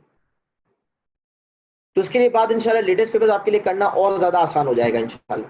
तो बताने का मकसद ये है कि अगर आपकी तैयारी अच्छी है तो 80% सवाल 70% सवाल आप आराम से कर सकते हैं, और अगर 2-4 मार्क आगे पीछे हो भी जाते हैं तो भाई कुल मिला के जितने टॉपिक्स और जितने कॉन्सेप्ट हमने बना लिए उसके बाद ए स्टार लाना इंशाल्लाह मुश्किल नहीं होगा।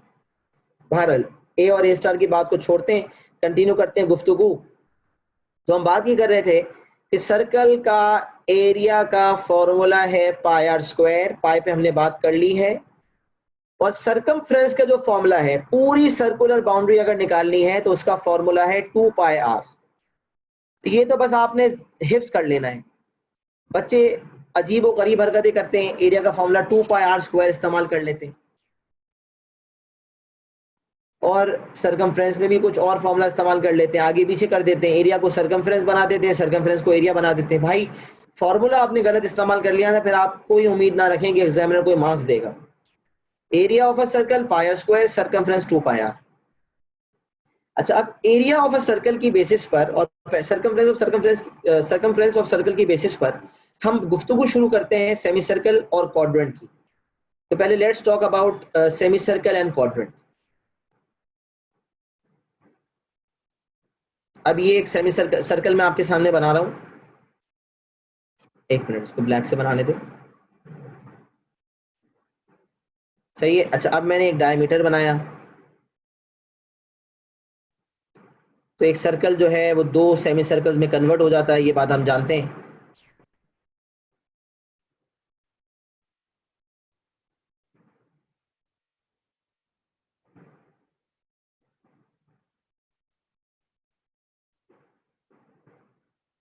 अच्छा, अब देखिएगा, अब अगर मैं इरेजर से नीचे वाला पार्ट मिटा दूं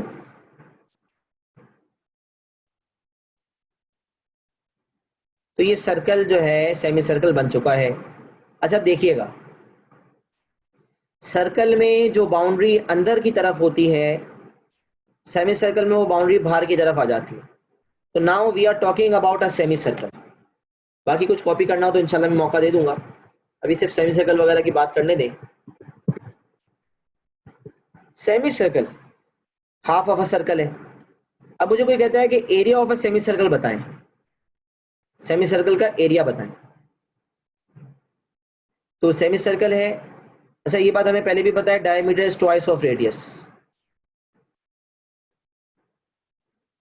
तो ये भी रेडियस है, ये भी रेडियस है, तो अगर कोई डायमीटर कहेगा तो diameter is equal to 2 times radius. अच्छा, एरिया का फॉर्मूला क्या होगा? Semi circle is half of a circle, ये बात हम जानते हैं, semi means half, semi circle is half of a circle. तो सर्कल का एरिया का फॉर्मूला अगर मुझे पता है तो सेमी सर्कल का एरिया का फॉर्मूला निकालना तो कोई मुश्किल नहीं है। हम कहेंगे area is equal to half of pi r square. जो सर्कल का एरिया का फॉर्मूला है उसी को हाफ कर दिया, area is half pi r square. अच्छा, अब बात करते हैं पेरीमीटर की, सेमी सर्कल की पेरीमीटर की बात करते हैं। अच्छा, यहां मैं सेमी सर्कल के लिए सर्कमफ्रेंस इसलिए इस्तेमाल नहीं कर रहा क्योंकि यहां सर्कुलर पार्ट भी है और स्ट्रेट लाइन भी है। सर्कल की अगर मैं बात करूं तो सर्कल में अगर कोई लाइन अंदर की तरफ बनी हुई है तो ये इंटरनल बाउंड्री है, लिहाजा पेरीमीटर में इस इंटरनल को हम नहीं लेते। लेकिन अब जब सेमी सर्कल की बात कर रहे हैं तो वही बाउंड्री जो इंटरनल हुआ करती थी वो तो एक्सटर्नल है, और पेरीमीटर का कॉन्सेप्ट तो हम जानते हैं, सम ऑफ ऑल एक्सटर्नल बाउंड्रीज, तमाम एक्सटर्नल बाउंड्रीज का सम। तो अगर हम यहां पर देखें तो एक सर्कुलर पार्ट है ए एक्स बी, सर्कुलर पार्ट है, इसको हम सर्कमफ्रेंस कह सकते हैं, और ए बी जो है स्ट्रेट लाइन है जो कि डायमीटर है 2 टाइम्स रेडियस।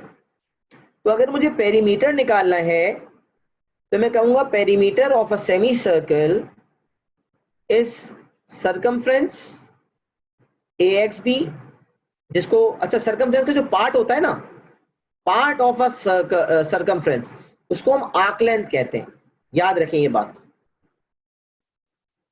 पूरा जो गोल होता है उसको हम कहते हैं सर्कमफ्रेंस, फुल फुल सर्कल की जो बाउंड्री होती है उसको कहते हैं सर्कमफ्रेंस।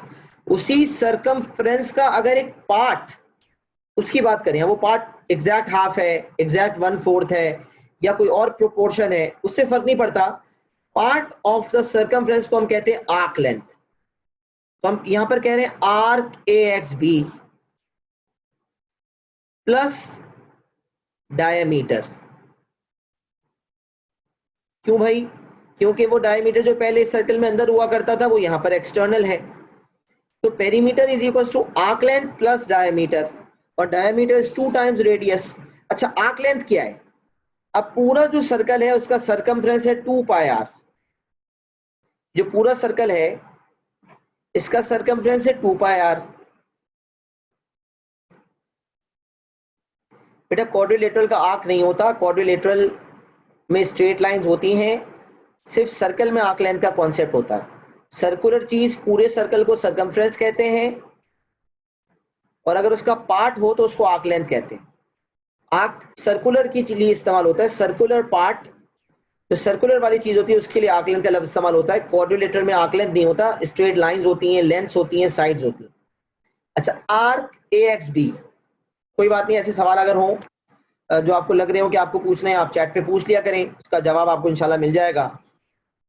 तो perimeter is equal to arc, बल्कि कोई सवाल लाइव भी पूछना चाहें तो रेज हैंड करके पूछ सकते हैं, आपको हमेशा से मौका दिया है।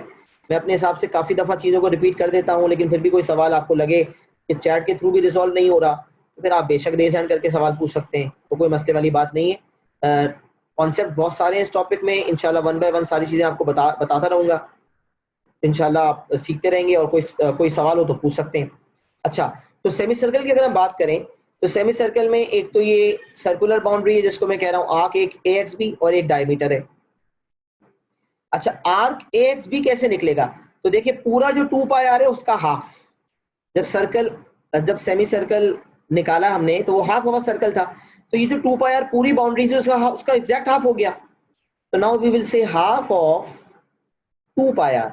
तो देखिए हमें सेमी सर्कल का पेरीमीटर याद रखने की जरूरत नहीं है, अगर मुझे सर्कल का सर्कमफेरेंस याद है, हाफ ऑफ 2 पाई आर। लेकिन this is just the circular part, this is not the entire perimeter of a semi circle. Semi circle में तो वो चीज जो इंटरनल सर्कल में इंटरनल थी वो सेमी सर्कल के लिए एक्सटर्नल हो चुकी है, लिहाजा डायमीटर को भी ऐड करेंगे, and diameter is 2 times radius. तो अगर मैं सिंप्लीफाई कर दूं उसको, तो सिंप्लीफाइड फॉर्म में इट वुड बिकम 2 और 2 कट गए, and perimeter would be pi r plus 2r। तो अगर आपको कभी circumference perimeter of semi circle का फॉर्मूला ये नजर आए तो आप परेशान मत होइएगा कि ये कैसे आया। भाई सिंपल कॉन्सेप्ट है, 2 पाई आर का हाफ कर दिया तो पाई आर बन गया, और डायमीटर जो इंटरनल था वो एक्सटर्नल हो चुका है, तो उसको भी ले लिया पेरीमीटर की कंसिडरेशन में, क्योंकि वो भी एक्सटर्नल बाउंड्री है। मैं लिख भी देता हूं यहाँ पर, this is now external, this will be added when we are taking perimeter. So this is what are the formulas of a semicircle. Now let's talk about a quadrant. Quadrant का भी जिक्र अक्सर आता है। What is a quadrant? It is a quarter circle. 1/4 of a circle को हम quadrant कहते हैं।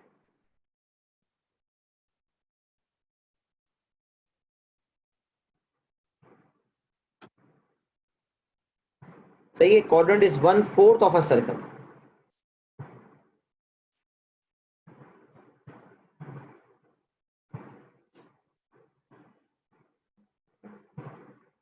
अच्छा जी, अब देखिए मैंने यहाँ इसको अटैच कर दिया, और फिर हमने जो है एक आकलन बना दिया। अब सर्कल के 4 हिस्से अगर किए जाएं, सर्कल के 4 हिस्से किए जाएं, तो हर हिस्सा क्वाड्रेंट है। एक सर्कल में 4 क्वाड्रेंट्स हैं। अच्छा, अब एक बात जो मैं आपके सामने वाज़ेह करना चाहूंगा कि अगर कभी एग्जामिनर ने सेमी सर्कल दिया हो और 10 लिखा हुआ हो, तो आप समझ जाएं कि ये 10 डायमीटर है, और अगर आपने एरिया वगैरह निकालना है तो आपने रेडियस 10 डिवाइड बाय 2 करके निकालना पड़ेगा, रेडियस आ जाएगा 5। लेकिन अगर क्वाड्रेंट दिया हुआ है तो क्वाड्रेंट में ये जो लाइन दी हुई होती है ना, ये रेडियस ही होती है। तो क्वाड्रेंट की जो एक्सटर्नल बाउंड्रीज हैं, सर्कल में जो इंटरनल बाउंड्रीज थी 2-2, क्वाड्रेंट में ये दोनों इंटरनल बाउंड्रीज बाहर आ गई, एक्सटर्नल हो गई। तो अगर सबसे पहले मैं क्वाड्रेंट के एरिया की बात करूं, तो quadrant exact 1/4 of a circle है, तो उसका फॉर्मूला भी 1/4 ऑफ पाई आर स्क्वायर हो जाएगा। Area of a circle is pi r square, तो क्वाड्रेंट हो जाएगा 1/4 of pi r square. Area is equal to 1/4 of pi r square. अच्छा, उसके बाद area pi 1/4 pi r square हो गया, सही है। बात करते हैं पेरीमीटर की। ये ए है, ये बी है, ये सी है। तो पेरीमीटर की तमाम एक्सटर्नल बाउंड्रीज, तो एक आर है, दूसरा भी आर है, और आर्क ए सी है। तो मैं कह रहा हूं पहले आर्क ए सी, फिर प्लस पहला रेडियस प्लस दूसरा रेडियस। तो आर्क ए सी कैसे आएगा? तो आप देख सकते हैं इस पूरा सर्कल का सरकमफ्रेंस 2 पाई आर होता है, और क्वाड्रेंट उसका एग्जैक्ट 1/4 है। तो पेरीमीटर निकालने के लिए जो आर्क ए सी है, उसको हम कहेंगे 1/4 ऑफ 2 पाई आर। सर्कल का जो सरकमफ्रेंस है 2 पाई आर, उसका 1/4, और 2 टाइम्स रेडियस को ऐड कर देंगे। तो पेरीमीटर इज इक्वल टू, ये 2 और 4 कैंसिल होके हाफ हो गया, it would become half pi r plus 2 r. ये बन गया half pi r plus 2 r. तो यहाँ हमारे पास क्वाड्रेंट के एरिया और पेरीमीटर भी इसी फॉर्मूला से डिराइव हो गए जो सर्कल के फॉर्मूलाज थे।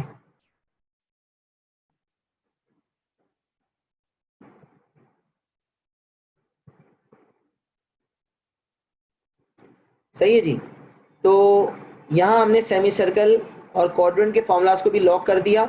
याद रहे, ये फॉर्मूलाज याद रखना जरूरी नहीं है, कॉन्सेप्ट का समझना जरूरी है कि ये निकले कैसे। इसीलिए मैंने आपके सामने निकाले हैं, ताकि आपके जहन में कॉन्सेप्ट बिल्कुल क्लियर हो कि ये कैसे निकले हैं और क्या प्रोसीजर हमने फॉलो किया है। तो फॉर्मूलाज का रटना इंपॉर्टेंट नहीं है, इन फॉर्मूला की डेरिवेशन इंपॉर्टेंट है, क्योंकि मैंने आपको कहा कि अल्टीमेटली जो याद रखना है वो सरकमफ्रेंस एंड एरिया है। बाकी जहन में कॉन्सेप्ट होगा जिसके जरिए ये तमाम फॉर्मूलाज डिराइव हो जाएंगे। तो एग्जाम में बैठे बैठे भी ये काम आप कर सकते हैं, तो इसमें कोई कमाल की बात नहीं है। तो मैंने स्क्रीन छोटी कर दी है, अगर आपने कोई चीज लिखनी है तो लिख लें। ट्रेपीजियम भी ऊपर लिख लिया था। अभी हमने सेमी सर्कल की बात कर ली, क्वाड्रेंट की बात कर दी, सेक्टर और सेगमेंट वाली बात हमने करनी है। तो पहले इतना जितना हमने लिख लिया उसको लिख लें जो लिखना चाहते हैं, उसके बाद इंशाल्लाह आगे बढ़ जाते हैं।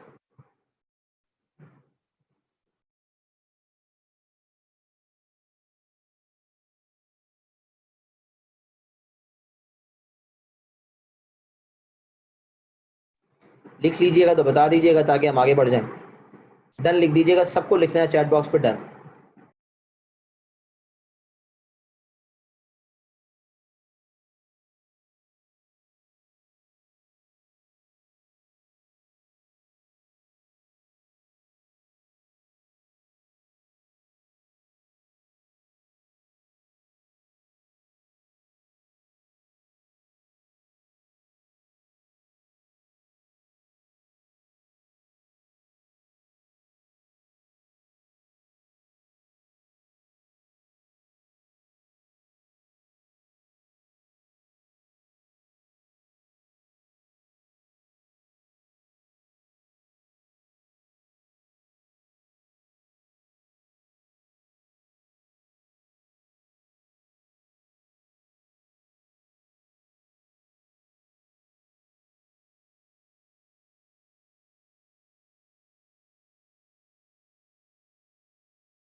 यहाँ सेक्टर वगैरह के बारे में लिखा हुआ है और सेक्टर का फॉर्मूला भी लिखा हुआ है।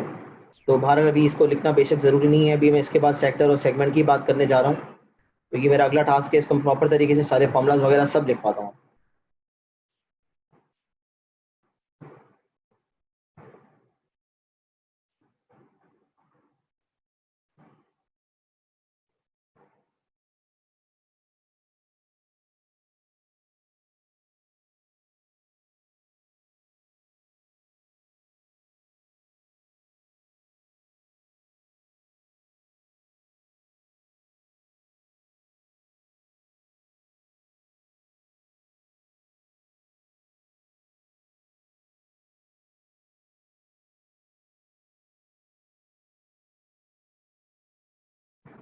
अच्छा, कन्फ्यूजन दूर करने के लिए मैं एक बात कर देता हूँ, ये पाई डी लिखा हुआ है अक्सर जगहों पे, तो आप याद रखें कि जो सर्कमफ्रेंस का फॉर्मूला है 2 पाई आर, तो अगर आप देखें तो ये कॉन्सेप्चुअली 2r मल्टीप्लाई बाय पाई है, इसलिए 2r जो है वो डायमीटर को कहते हैं, लिहाजा पाई डी।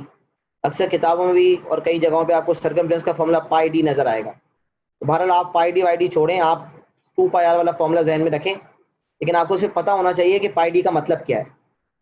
कोई आपसे कहे कि सर्कमफ्रेंस का फॉर्मूला पाई डी है, तो उससे बहस ना शुरू कर देना, उसको सिर्फ इतना कहना कि भाई मुझे पता है 2 पाई आर से मैंने याद किया है और 2r का मतलब डायमीटर ही होता है, तो उसको पाई डी भी कहा जा सकता है, कोई बड़ी बात नहीं है। तो इसी तरह ये जो यहाँ जो सेमी सर्कल के फॉर्मूलाज लिखे हुए हैं ये भी उसी हिसाब से हैं, लेकिन हमने जो फॉर्मूलाज यहाँ पर आर के टर्म्स में लिखे हैं आप आर वाली फॉर्म में ही लिखें, क्योंकि हम एग्जामिनेशन में डी नहीं ले रहे होते हैं, हम रेडियस के थ्रू ही काम कर रहे होते हैं। लिहाजा जो आर वाले जितने फॉर्मूलाज हैं क्वाड्रेंट के सेमी सर्कल के जो मैंने लिखे हैं आप उसी को फॉलो करें, या जो ऊपर सेमी सर्कल के डायमीटर वाले फॉर्मूलाज लिखें, लिखना चाहें लिखें, नहीं लिखना चाहते कोई मसला नहीं है।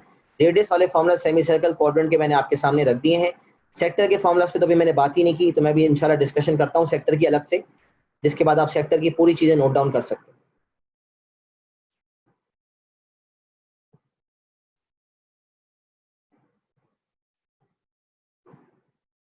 टेबल में पेरीमीटर का फॉर्मूला डिफरेंट नहीं है। अगर आप देखें पेरीमीटर का फॉर्मूला होता है हाफ ऑफ 2 पाई आर, तो वही बात है 2 पाई आर को हम कहते हैं पाई डी, तो half of pi D plus diameter, तो हमने बस को खोल के लिखा हुआ था डायमीटर 2r होता है, जो 2 pi are upon 2 pi are हो जाता है, प्लस 2r हो जाता है। तो फॉर्मूला हमने जिस फॉर्म में लिखा है वो बेस्ट फॉर्म है, तो उसमें तो खाली आपने सब्स्टिट्यूट करना है डायरेक्ट। उस फॉर्म में ये कि diameter is twice of r, और डायमीटर पहले निकालना पड़ेगा, उसके बाद मैंने आपको कनेक्शन बता दी। जो सवाल आ रहा है जैसे टेबल में फॉर्मूला कुछ और हमने कुछ और लिखा है, तो वो फॉर्मूला कैसे आ गया, क्या सबको क्लियर है ये बात, आगे बढ़ो, कोई मसला तो नहीं है।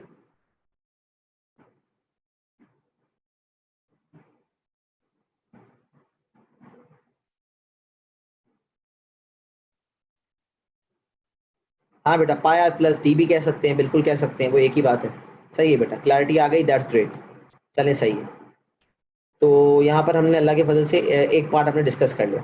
अच्छा, अब बात करते हैं सेक्टर की, डिटेल डिस्कशन करते हैं सेक्टर की।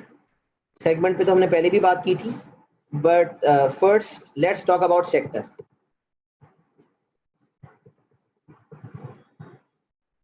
What is a sector?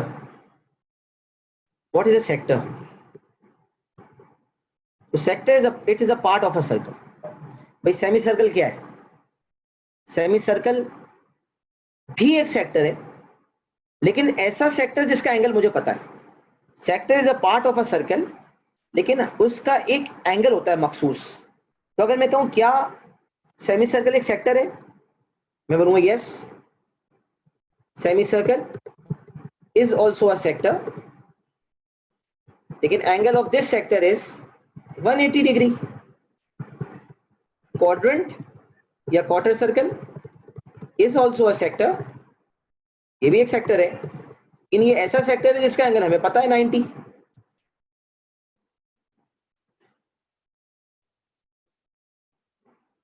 तो सेमी सर्कल या क्वाड्रेंट भी सेक्टर ही है, लेकिन ऐसे सेक्टर्स हैं जिसका एंगल हमें पता है। तो अगर किसी सेक्टर का एंगल 180 या 90 होगा तो उसका स्पेसिफिक नाम है। जैसे मैं एक मिसाल देता हूं,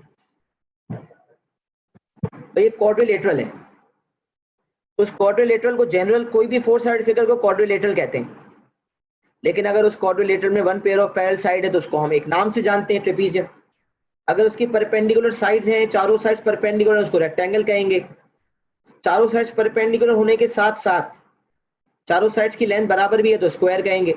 तो जब उसकी कुछ स्पेसिफिक प्रॉपर्टीज मीट होती हैं तो उसका नाम हम स्पेसिफिक कर देते हैं। क्वाड्रिलेटरल तो जनरल है, तो सेक्टर एक जनरल नाम है जो सबके लिए यूज होता है। पूरा जो सर्कल है उसके अलावा अगर उसका छोटा सा हिस्सा जो निकाला जाएगा, चाहे वो हिस्सा छोटा हो चाहे वो बड़ा हो, अगर उसका एंगल 180 या 90 है तो उसका स्पेसिफिक नाम है सेमी सर्कल या क्वाड्रेंट। लेकिन अगर अदर देन 180 और 90 है तो उसको हम जनरली कहेंगे सेक्टर। तो नॉर्मली हम सेक्टर जो टर्मिनोलॉजी इस्तेमाल करते हैं वो किसके लिए इस्तेमाल करते हैं? For those angles which are other than 180 and 90, क्योंकि 180 एंड 90 के लिए हम स्पेसिफिक नाम इस्तेमाल करते हैं। तो sector is a part of a circle.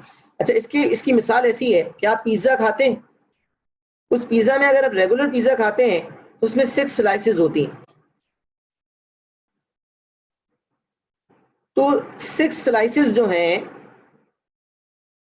वो 6 सेक्टर्स हैं, और वो 6 स्लाइसेस बराबर भी हो सकती हैं, और थोड़ी कुछ बड़ी स्लाइसेस होती हैं, कुछ छोटी होती हैं। तो क्या होता है, किसी का एंगल ज्यादा होता है, किसी का एंगल कम होता है, कुछ छोटे सेक्टर्स होते हैं, कुछ बड़े सेक्टर्स होते हैं।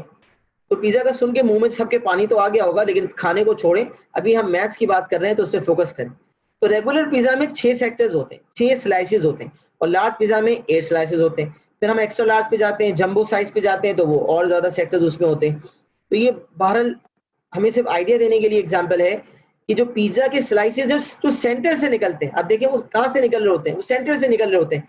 तो सेंटर से निकला हुआ एक हिस्सा सर्कल में सेंटर के थ्रू एक निकला हुआ हिस्सा, उसको हम कहते हैं सेक्टर। आइए इसको हम डेमोन्स्ट्रेशन करके आपको बताते हैं।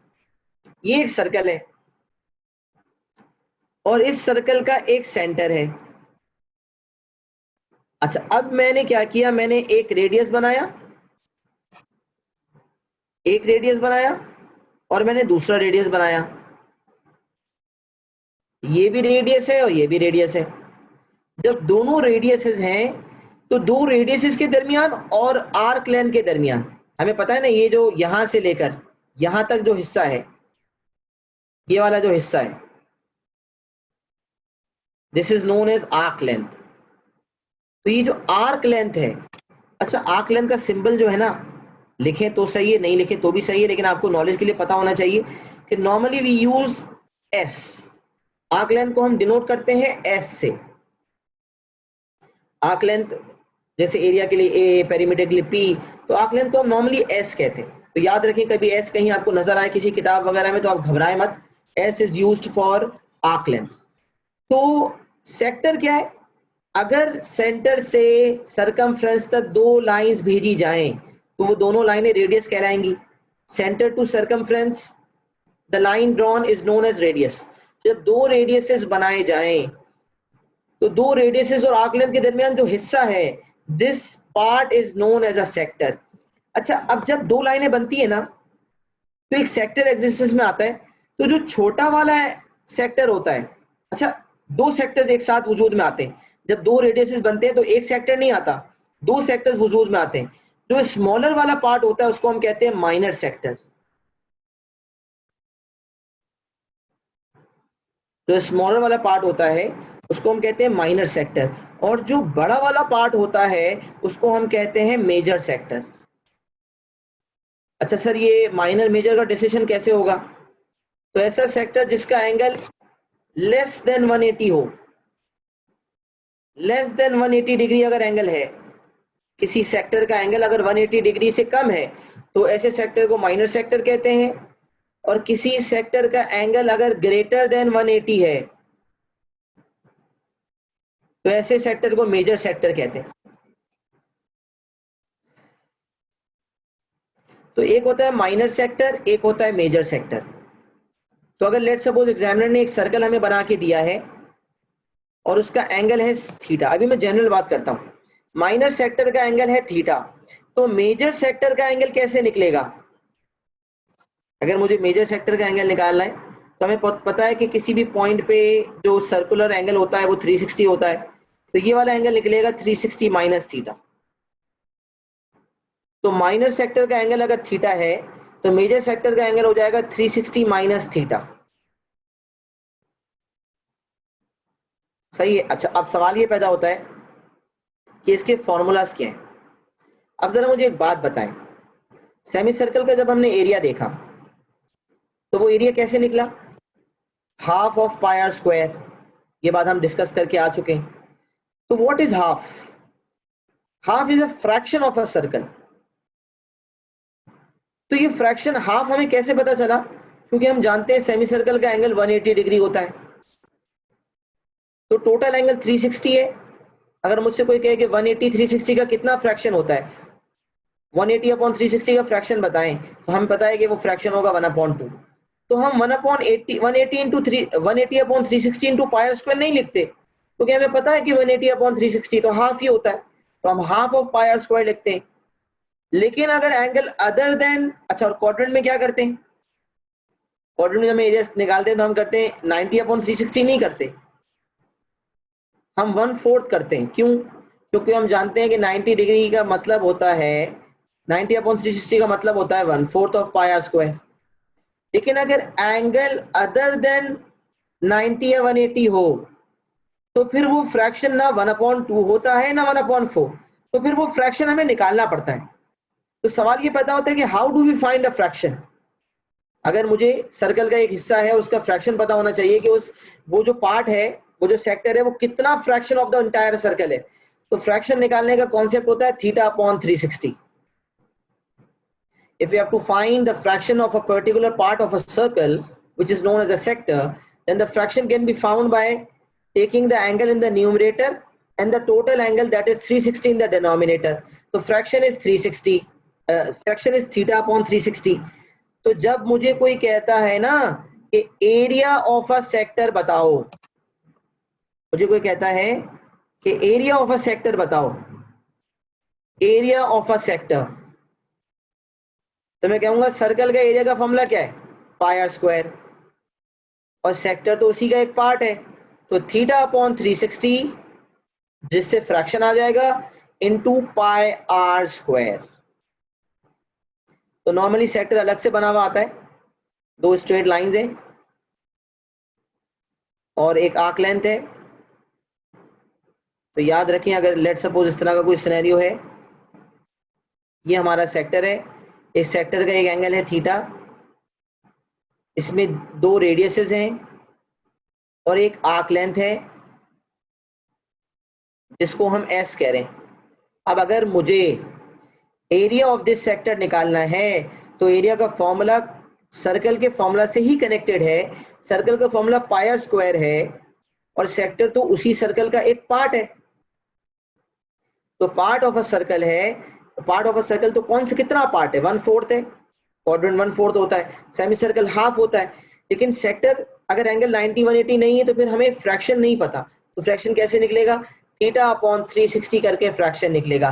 तो एरिया ऑफ अ सेक्टर का फॉर्मूला याद रखें, theta upon 360 multiply by pi r square. मैं सिर्फ फॉर्मूला रटवा नहीं रहा हूं, मैं फॉर्मूला कॉन्सेप्चुअली समझा रहा हूं, क्योंकि फॉर्मूला समझ के याद करेंगे तो जिंदगी भर याद रहेगा, रट्टा मारेंगे तो भूल जाएंगे। तो we have to remember the formula conceptually, concept clear होना चाहिए भाई। तो एरिया ऑफ अ सेक्टर हो गया theta upon 360 into pi r square. अच्छा, if I talk about arc length, अगर मैं आर्क लेंथ की बात करूं तो सेमी सर्कल के केस में मैंने कहा था 1/2 ऑफ 2 पाई आर, क्योंकि सरकमफ्रेंस सर्कल का 2 पाई आर होता है। तो हमने कहा था half of 2 pi r, quadrant में कहा था 1/4 ऑफ 2 पाई आर, लेकिन यहां तो हम फ्रैक्शन नहीं जानते। तो अगर मुझे यहां पर आर्क लेंथ निकालनी है तो ये मुझसे पूछता है कि arc length of a sector बताओ,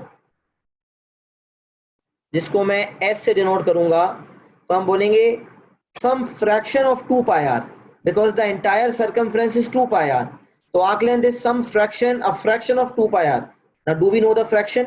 फ्रैक्शन पता नहीं होता, निकल जाता है। कैसे निकलता है? थीटा अपॉन 360 से।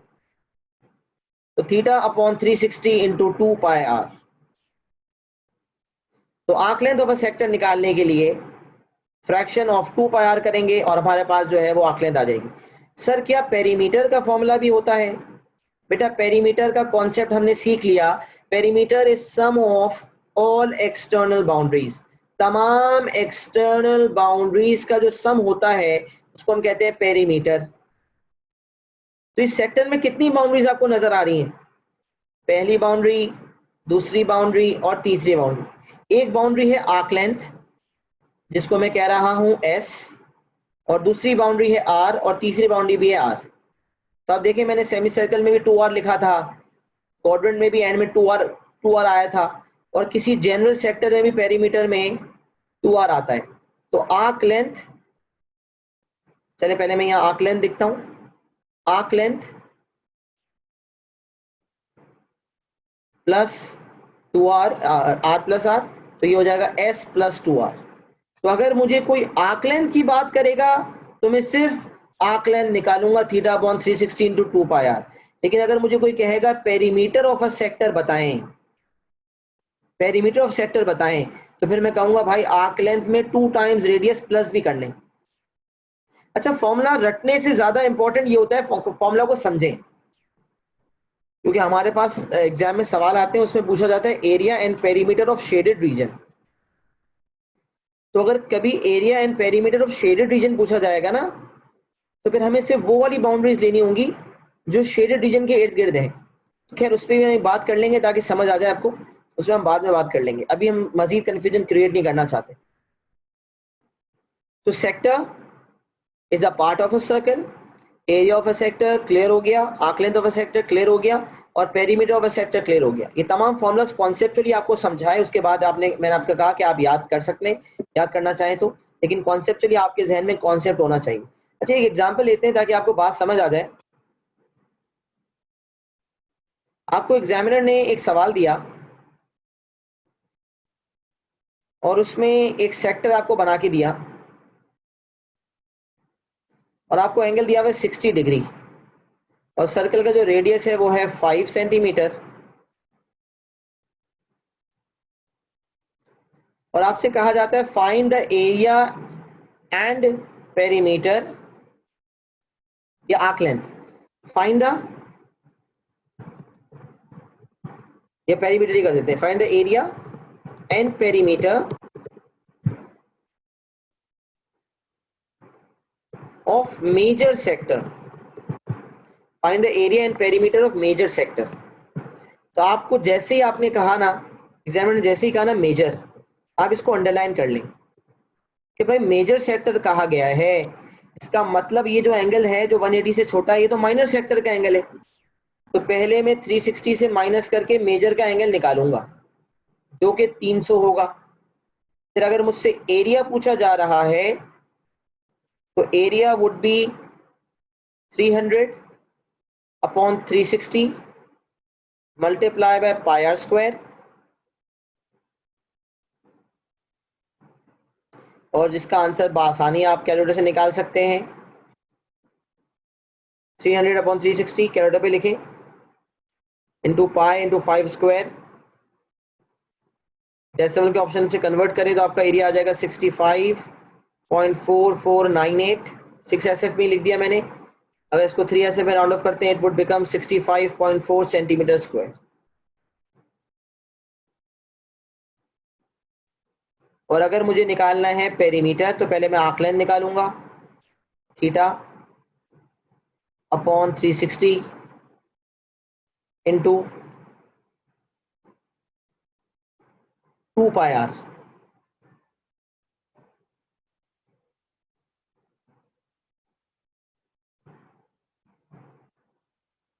तो इसका आंसर आर्क लेंथ का आ रहा है 26.1799, इसको हम राउंड ऑफ करके कह सकते हैं 26.2 centimetre. And if we are to find the perimeter then arc length निकालना काफ़ी नहीं है, आर्क लेंथ में 2 टाइम्स रेडियस ऐड भी करना पड़ेगा। तो perimeter would then become 26.2 plus 10 which is 36.2 centimeter. So this would be our perimeter correct to 3 significant figures.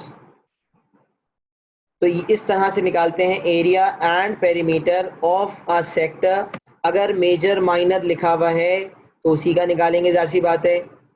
अच्छा, बाज़ औक़ात एक कंफ्यूजन जो आ जाती है उस पर भी बात कर लेता हूँ।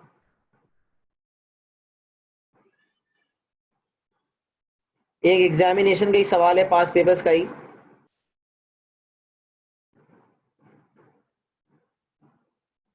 एग्जामिनर ने ये किया हुआ है, देखें।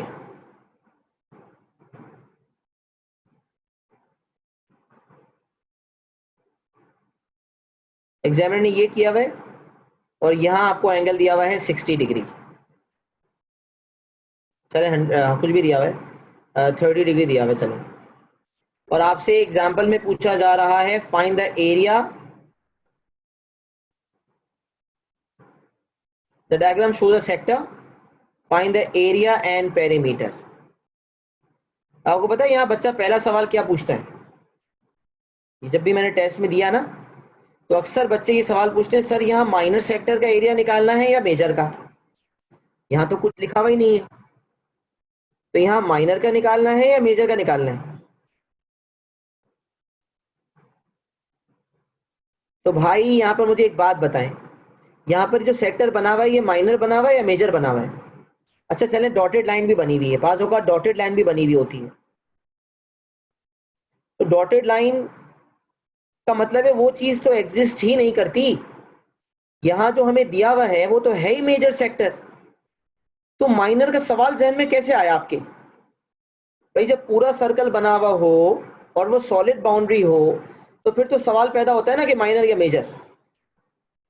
लेकिन जब एग्जामिनर ने एक चीज बना के जो दी है वो है ही मेजर सेक्टर, तो वो तो यही लिखेगा ना, find the area and perimeter of the sector.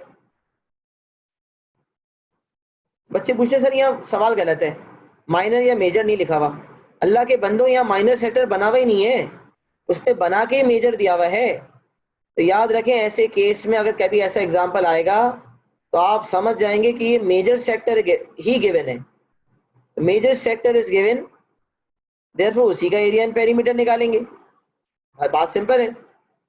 पूरा बना हुआ हो तो माइनर मेजर स्पेसिफाई करना उसकी जिम्मेदारी है, लेकिन अगर किसी सवाल में माइनर या मेजर का लफ्ज ना लिखा हो तो फिर सवाल गौर से देखें, डायग्राम को देखें, यकीनन आपको नजर आ जाएगा कि जो सेक्टर गिवन है वो या तो माइनर है या मेजर है। माइनर में तो खैर मसला ही नहीं होता, मेजर में ही बात होती है। तो इसलिए मैंने मेजर का एग्जाम्पल बता दिया कि भाई क्या चीज है जो आपको एग्जाम में तंग कर सकती है। ये हमने बात कर ली सेक्टर पे मुकम्मल एरिया एंड पेरीमीटर के हवाले से। क्या सेक्टर की नॉलेज सबको क्लियर है? क्लियर भी लिख दें और कॉपी भी कर लें, उसके बाद मुझे डन और क्लियर दोनों लिख दें ताकि मुझे कन्वीनियंस हो जाए कि सबको समझ आ गया।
सही बेटा, मेंसुरेशन का 2 डायमेंशनल पे हमने थोड़ी और बात करनी है, आज नहीं करेंगे, इंशाल्लाह नेक्स्ट क्लास में करेंगे। सेक्टर की बात मैंने कर दी, फिर सेगमेंट की कुछ बात करनी है, कुछ शेडेड एरिया के हवाले से बात करनी है, 2 डायमेंशनल की बात भी अभी बाकी रह गई है। बहरहाल अगर किसी ने अब तक कॉपी नहीं किया वो स्क्रीनशॉट ले सकता है, और स्क्रीनशॉट लेने के बाद प्रॉपर नोट्स वगैरह बना लें, और जितना मैंने आज पढ़ाया, जो कुछ आज पढ़ाया उसको प्रॉपर तरीके से रिव्यू करके रिवाइज करके नेक्स्ट क्लास में तशरीफ लाइएगा। तो नेक्स्ट क्लास में इंशाल्लाह पहले 2 डायमेंशनल को प्रॉपर तरीके से डिस्कस करके निपटाएंगे, और अगर टाइम बचा तो 3 डायमेंशनल पे आएंगे, वरना 2 डायमेंशनल का तो किस्सा इंशाल्लाह नेक्स्ट क्लास में खत्म कर देंगे। सही है। तो 2 डायमेंशनल में बहुत ज्यादा बातें नहीं है, हाँ बहरहाल कुछ बातें तो निकल ही आएंगी, आधा पौना घंटा तो हो ही जाएगा। देख लेते हैं, मौका बनेगा तो 3 डायमेंशनल की इफ्तिदा ले लेंगे, वरना 2D ही एंड कर देंगे। तो देखते हैं इंशाल्लाह, अल्लाह मालिक है, नेक्स्ट क्लास में देखेंगे। आज के लिए इंशाल्लाह इतना ही रखते हैं। मिलते हैं इंशाल्लाह अगली क्लास में, तब तक के लिए अपना बहुत ख्याल रखिएगा। अल्लाह हाफ़िज़।